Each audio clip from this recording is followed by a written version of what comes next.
இறையேசுவில் பிரியமான சகோதர சகோதரிகளே, இறைப்பணி என்பது கடவுளை பற்றி பேசுவதும் கடவுளிடம் பேசுவதும் மட்டுமே. இதுதான் இன்றைய நாள் புனித டோம்னிக்கின் முதன்மையான படிப்பினை. கடவுளை பற்றியும் கடவுளிடம் பேச வேண்டுமென்றால் முதலாவதாக கடவுள் நமக்காக செய்த அனைத்தையும் நாம் நன்றியோடு நினைத்து பார்க்க வேண்டும். அவர் நமக்காக செய்த 2 மாபெரும் செயல்கள் என்னவென்றால், அவர் நம்மை அவரது உருவிலும் சாயலிலும் படைத்தது, நமது மீட்புக்காக அவரது ஒரே மகனை பலியாக கொடுத்தது. இன்றைய முதல் வாசகம் நமக்கு கொடுக்கும் அழைப்பும் இதுவே.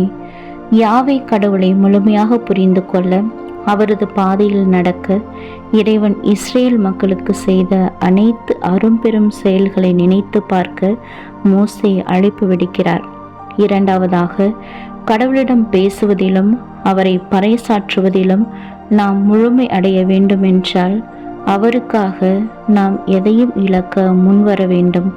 நமது அன்றாட சிலுவைகளை, வாழ்வின் சவால்களை, துன்பங்களை அவரோடு துணிவோடு எதிர்கொள்ளும் மன வலிமை கொண்டிருக்க வேண்டும். இதுதான் இன்றைய நற்செய்தியின் மைய கருத்தாக கொடுக்கப்பட்டிருக்கிறது. கடவுளை பற்றி பேசுவது பைத்தியக்காரத்தனம் என்று நினைக்கும் இக்காலகட்டத்தில், கடவுளே இல்லை என்று கூறும் மக்கள் மத்தியில் கடவுளோடு இணைத்து வாழ்வதும் அவரை பறைசாற்றுவதும் ஒரு பெரிய சவால்தான். ஆனால் இந்த சவாலில் வெற்றி கொள்ள வேண்டுமென்றால் புனித டோம்னிக்கை போல இறைவனிடம் ஜெபிப்பதையும் அவரை பிறருக்கு பறைசாற்றுவதையும் நமது முதன்மை பணியாக கொள்ள வேண்டும். அதற்காக இறைவனையும் அவர் நமக்காக செய்த அனைத்தையும் முழுமையாக உணர்ந்து அவருக்காக அனைத்தையும் இழக்க முன்வர வேண்டும்.